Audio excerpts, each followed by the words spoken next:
हाँ जी, सत श्री अकाल साਰਿਆਂ ਨੂੰ ਕਿੱਦਾਂ ਹਾਲ ਚਾਲ ਸਾਰੇ ठीक ठाक आई होप सारे ठीक ठाक होंगे। तो आज बड़ी खबरें हैं, अच्छी खबरें हैं इमिग्रांट्स के लिए। एक पहली खबर तो यही है कि SIS वालों के लिए एक अपडेट आई है। क्या करना चाहिए, क्या हो रहा है इस टाइम पे, क्योंकि बहुत टाइम से ये कमेंट्स आ रहे थे SIS वालों का क्या है, कोई आई अपडेट या नहीं आई। सो उनके लिए एक अपडेट आई है सामने, तो उसके बारे में हम बात करेंगे। और दूसरी अच्छी बात यह है कि जितने भी इमिग्रांट्स हैं सबकी नज़र इस बार की इलेक्शन पे थी जो प्रेसिडेंट की हो रही थी, क्योंकि आपको पता ही है कि उनमें से एक आंद्रे बतूरा इस इलेक्शन के कैंडिडेट थे।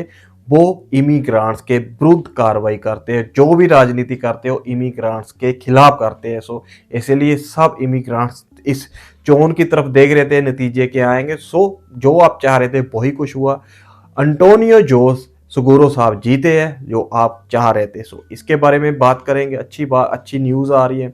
और उसके बाद भी बहुत लोगों के कमेंट्स आए हुए क्या इस टाइम पे हो रहा है पुर्तगाल में, और क्या आप कर रहे हैं, क्या आपके साथ हो रहा है। जितने भी कमेंट्स आए हुए हैं, लोगों के एक्सपीरियंस शेयर किए हुए हैं, सब कुछ आपके सामने रखेंगे क्या हो रहा है इस टाइम पे। और अगर आप चैनल पे नए हो सो प्लीज़ पहले तो चैनल को जरूर सब्सक्राइब कर लो, ताकि आपको हर एक अपडेट आप तक सबसे पहले पहुंच सके। सो सबसे पहले हम बात कर लिए जो इमिग्रांट्स की खुशियों का कोई ठिकाना नहीं कि उनके जो चाहते थे प्रेसिडेंट वो बन गए। जी ये बात सही है। मैंने पहले भी वीडियो एक की थी कि क्या हमें फ़ायदे होंगे यार, क्या हमें पहले नुकसान होने थे अगर ये हार जाते। अब तो चलो फ़ायदे ही है, लेकिन फिर भी देखते हैं आगे जाके क्या हो रहा है क्या नहीं होगा। सो एक अच्छी न्यूज़ है, पॉजिटिव न्यूज़ है हमारे लिए। तो बाकी आगे जाके देखते हैं क्या होगा। और सबसे बड़ी बात जो है SIS वालों के लिए है कि वो भाई बहुत ज़्यादा टेंशन में थे क्या होगा क्या नहीं होगा। और अक्सर ही कमेंट्स आ रहे थे कि कोई अपडेट आई या नहीं आई, क्योंकि प्रोटेस्ट के बाद बहुत लंबा असर निकल गया और उसके बाद कोई भी अपडेट नहीं थी आई। सो इसलिए अभी अपडेट आई है, तो उसके बारे में हम बात कर रहे हैं कि जिन मेरे भाइयों के SIS के फालते आए हुए हैं तो उनको पता ही है कि कंट्री आउट मिले हुए सभी को, सबने कोर्ट केस लगाए हुए हैं। और कोर्ट की जानब से भी बहुत लोगों को राहत मिल रही है, बहुत लोगों को रिलीफ मिल रही है। सो ये एक पॉजिटिव न्यूज़ है। लेकिन हाँ, ये हर किसी के साथ नहीं हो रहा, किसी के साथ हो रहा है, क्योंकि मैं हर एक वीडियो में ये बात एक बोलता हूँ कि पुर्तगाल में बस या तो आपकी किस्मत, आपका लक चलता है, या फिर आइमा की मर्जी चलती है। सो ऐसे ही है।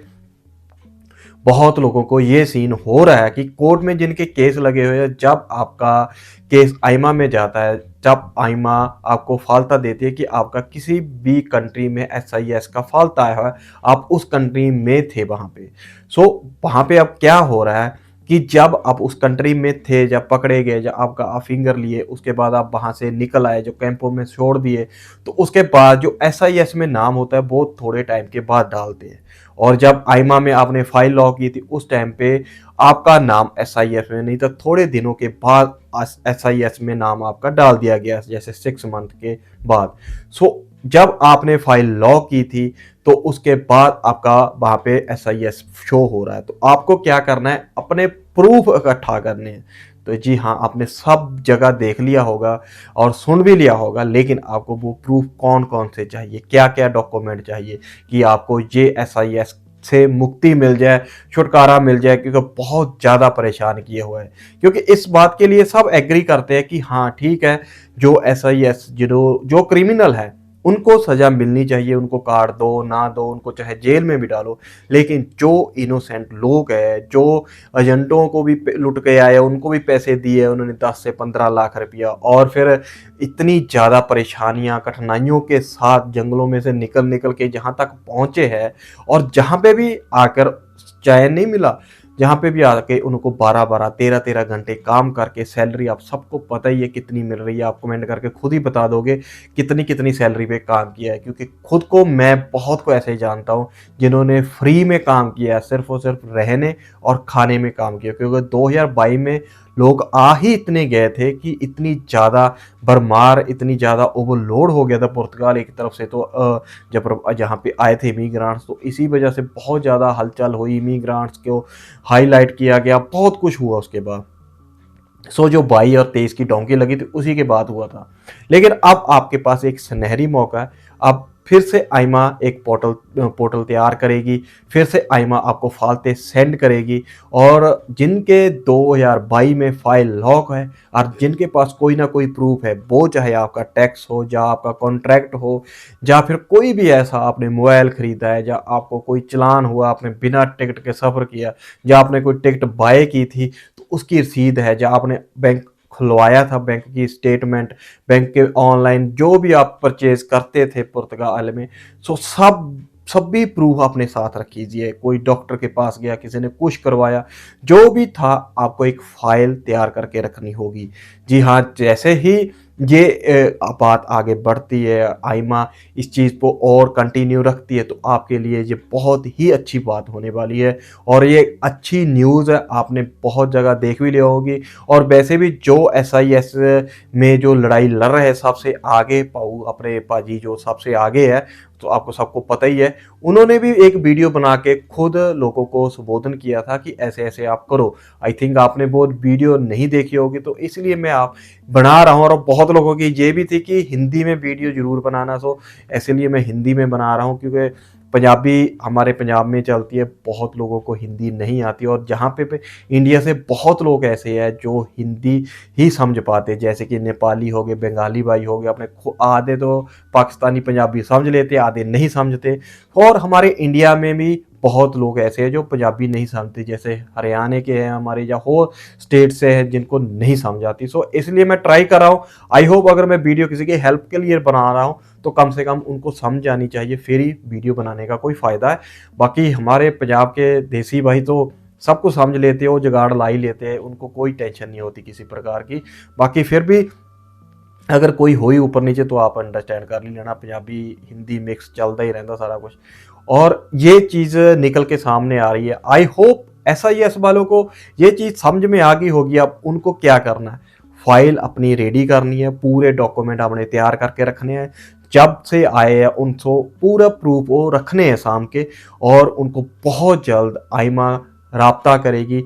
और वैसे भी मैं पहले भी एक वीडियो आप निकाल के भी देख लेना, पहले भी मैंने एक वीडियो की हुई है, लेकिन वहाँ पे एक मेरे भाई ने कमेंट किया था कि हम आइमा में गए थे, उन्होंने बोला था धीरे धीरे सबको कार्ड मिलेंगे, आप प्लीज़ काम मत छोड़ना, काम को स्टॉप मत करना, काम करते रहना, टैक्स जाता रहेगा, धीरे धीरे कोई ना कोई रास्ता आ जाएगा।